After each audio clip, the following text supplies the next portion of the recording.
be hybrid, you need three things. You need an internal combustion engine, whether it's gas or diesel. You need an electric motor or two, and you need batteries, so a source to store the energy. You could be active, you could be light hybrid, or you could be full hybrid.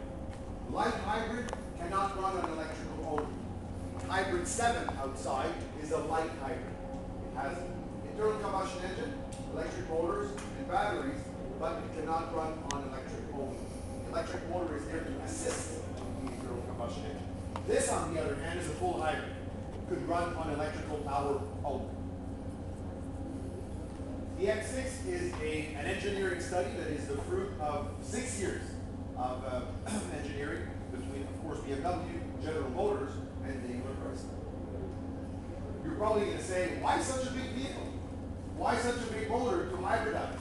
Wouldn't that have made more sense to use a 1 Series, smaller car? Well, BMW looked at all the segments in the market, and they found that in the 1 Series segment, Toyota was there, Honda was there, Ford was there already. The top part, nobody. They figured, we're all about performance, why don't we build something with a big engine, the biggest engine we produce, which is an V8, and hybridize that. They knew that taking a big displacement would make them more gain in hybridization than a small displacement. So as a matter of fact, the X6 hybrid compared to the X6 5.0 is 20% more efficient. So from an engineering point of view, they've attained their goal. Now, hybridization, whether it's BMW, Toyota, is only a step towards other technologies that will power the cars tomorrow. It is not something that will be around for a very long time. What we're learning now is power management. And that is something that will change in the next few years for sure. From the outside, it's easy to recognize an X6 hybrid by the color. If you see an X6 that is blue water in color, it could only be hybrid, because you cannot order an X6 in blue water color if it is not. If you get closer, of course, you have the badging, active hybrid, on the tail. By the way, you won't get all these stickers when you order your car from the factory. The aero wheels. Aero wheels serve two purposes. First of all, to draw warm air from the rotors.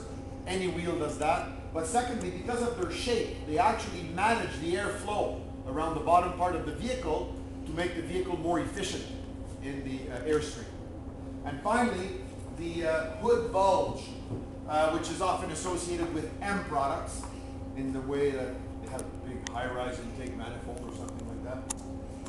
Not anything so exciting on the X6. It's all the electronics that control the flow of power between the internal combustion engine and the batteries that are located there. So that's on the outside. On the inside, the X6 hybrid gets a special treatment with regards to the leather that is used. It is the only one to receive the ivory-colored Napa leather with blue stitching. So you cannot order a regular X6 with this particular leather finish. Right. Now it should be noted that the X6 is actually a 4-seater vehicle. Regardless of how you order it, there is no such thing as a 5-seater X6. So think about it if you have 3 kids. You can have to choose, as Jeff Francois said. That's from the inside. Around the front, looking at different technologies and at the lines of the car, much like the 5 Series Gran Turismo, the X6 has a typical BMW grille. This grille has been used since 1933 in different versions, but always very, very recognizable as a BMW grille. Engine, as I mentioned, is a twin-turbo V8, 400 horse, 450 pounds of torque, but with electric assistance, you go up to 485 horse and 575 pounds of torque at 1,750 RPM. So although the X6 hybrid is 260 kilos heavier than the X6 5.0, it can still accelerate from 0 to 100 kilometers an hour in 5.6 seconds. That's quite quick. In the transmission, 2 electric motors. The transmission is called dual mode because the 2 motors actually do 2 things. First, they propulse the vehicle forward on electricity.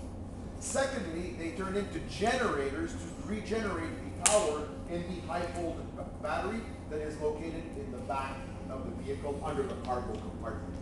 That battery pack is 84 kilos in weight, and it is liquid cooled.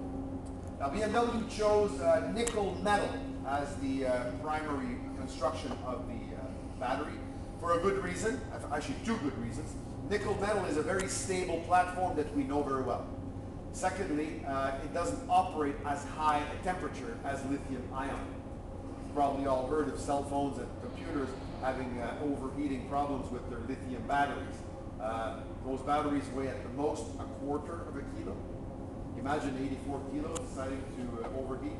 It would make a big mess.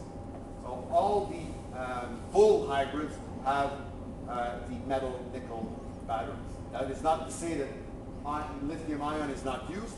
The active hybrid 7, for instance, which is not a full hybrid, light hybrid, does have a lithium ion battery. It's much smaller. Behind all that, there's two 12-volt batteries. Two 12 volts, you normally have one in your car.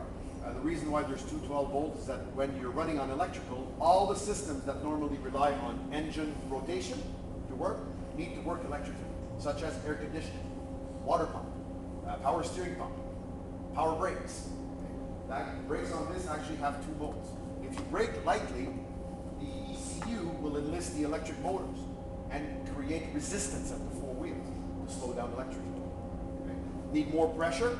Put more pressure on the brake. The ECU will read that pressure and then enlist the 4-disc brakes on the vehicle. So potentially saving brakes. Some systems are absent. For instance, there's no alternator on the car. There's two generators in the transmission. What's the use? Okay. There's no starter motor. There's two electric motors in the transmission, so they're directly connected to the engine. So things that are different about this vehicle, about hybrid vehicles, compared to normal vehicles. Now, driving a hybrid requires a little bit of getting used to, a little bit of differences. When you start up the vehicle in the morning, first thing, it generally will start on the internal combustion engine because it's been sitting for 10 hours, batteries might be a little bit low, it might be a little cool outside. Okay. After a few minutes, or maybe 20, depending on temperature outside, if it's minus say, you'll be able to run on two modes. First clue you'll have, the battery gauge inside the vehicle will tell you the batteries are full. Second clue you'll have, stopping in traffic or at a red light, the vehicle's motor will turn off. Okay, so you're now on electric.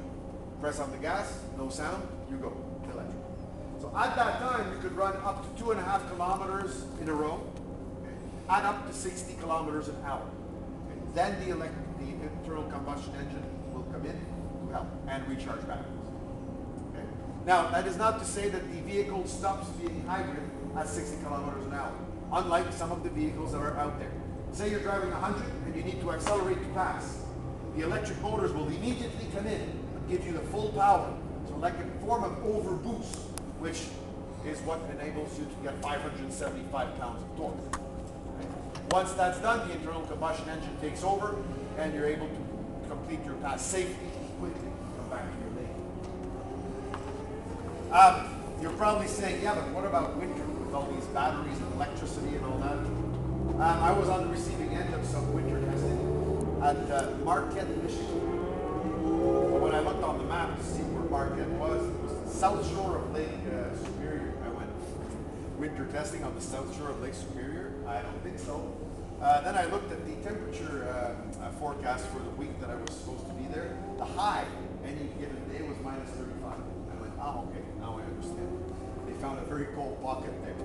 So I was there to do driver training because BMW decided that their engineers should receive driver training for winter travel. Fine, so I was sent there since I'm the only qualified instructor in North America to do that, according to BMW standards. So when we get there to do the program in the morning, it's minus 43.5.